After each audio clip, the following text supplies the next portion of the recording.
Well, we are here today to talk with Lincoln Christian girls golf and girls tennis coach Lisa Van Ostrand to talk today about the 2021 girls golf season, which is up and running. Actually, you're probably more than halfway through the season already.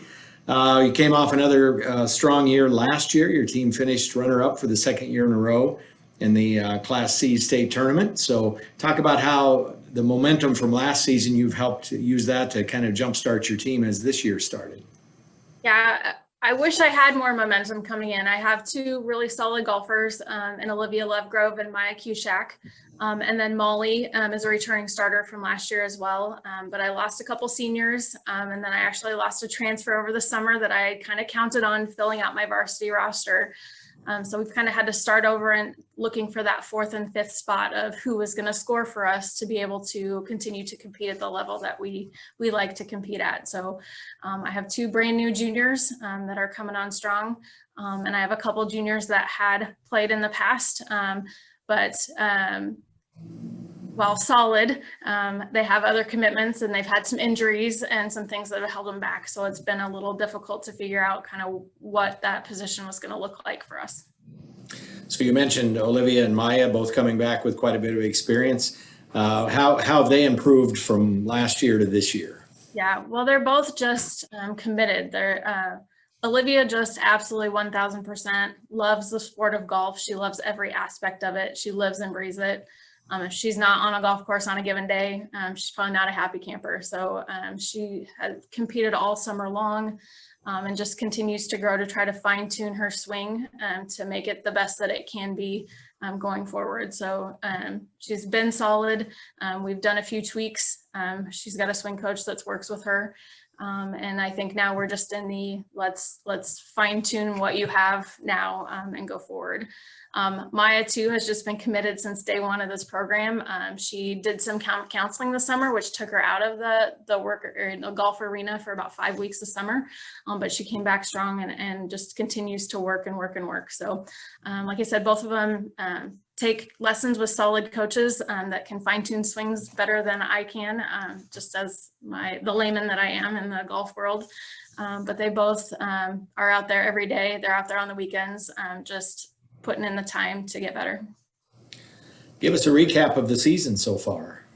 Yeah, it's kind of hard because we've had a lot of injury. I have 8 golfers and at the beginning of the season, and 6 of them have been to the trainer or had significant illness or injury. So it's hard to give one overarching synopsis. I actually had 2 meets this year where I couldn't field a competitive team. I only had 3 golfers playing, and that's the first time this has happened in 6 years. So it's kind of been a unique situation for me to really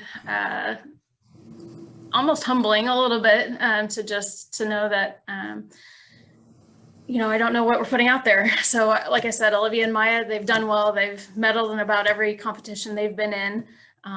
But again, just walking up that morning and saying, hey, I only have 3 golfers today has been a bit of a struggle. So you are watching this interview on Friday night during the football game, but I want to talk about what's left of your season. And I know you have a big meet or had a big meet today on Friday. You haven't had it when we're recording this interview, but you've got the conference meet coming up on Friday. Tell us about the strong teams in the conference, and then what else do you have to finish out the regular season? Yeah, our conference is solid. SCOTUS and Lutheran are both strong again. They've got most of their teams back from last year, and they were highly competitive last year. So they've put up a good fight everywhere we've been and led the pack, both of them in competitions that we've been in, all of us have been in.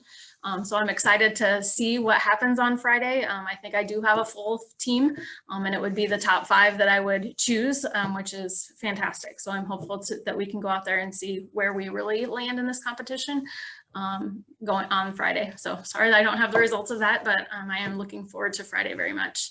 And then we're really at the end of our season. So we have a triangular up in Omaha next Tuesday with Brownell, Talbot, and Concordia. And then we have our home invite at Hidden Valley on Thursday next week, September 30th. And then we host districts actually October 5th out at Hidden Valley as well. So really we're at the last 2 weeks of that. And then should we be blessed to qualify for state, that's October 11th and 12th out at the Elks in Columbus. And so I think a lot of us probably think, well, a golf team for practice, all you do is go out and play a round of golf. But tell us a little bit about what goes on at practice. Yeah, and it varies greatly based on who can be there and what everybody needs, because everybody's at a different level. When you look at, like I said, Olivia and Maya, sometimes they just need to go out and play so that we can focus on teaching some other people the skills that they learned 3 or 4 years ago. So yes, we will go out and play. A lot of times we'll go do shortened. The short game is so important in golf. You get most of your strokes. I would say 70% of your strokes come within 100 yards. So we spend a lot of time working on that distance.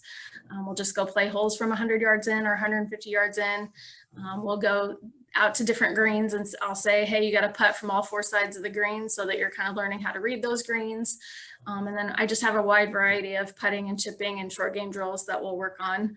And then like tomorrow I'm gonna head out to the range and we're gonna play a game called 14 drives, and I'll set up stakes to be our fairway, and everybody will get up there and we'll hit 14 drive. They'll hit a drive, then they'll go chip, like they'll do a pitch shot and chip shot, and we'll go back and drive, pitch shot, chip shot, but see how many of those drives they can get in the fairway. So it's not just how far can I hit it, but what do I need to do to be able to make sure that I keep the ball in play.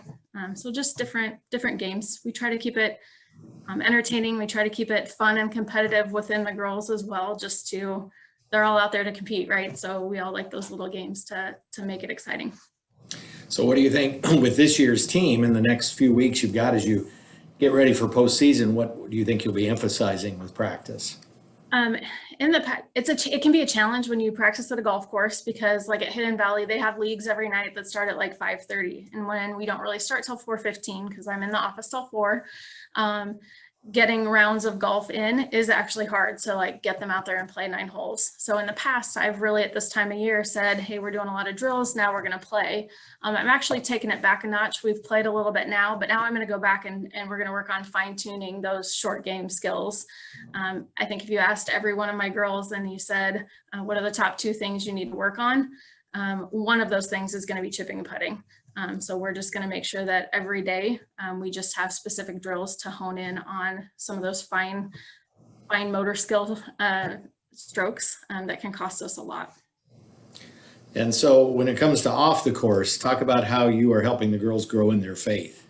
Yeah, absolutely. I'm so grateful that we have this opportunity in golf. It is super unique because you are not fast-paced on a court all the time. I could see bigger challenges in volleyball and basketball, although I know our coaches do a great job of pulling faith in.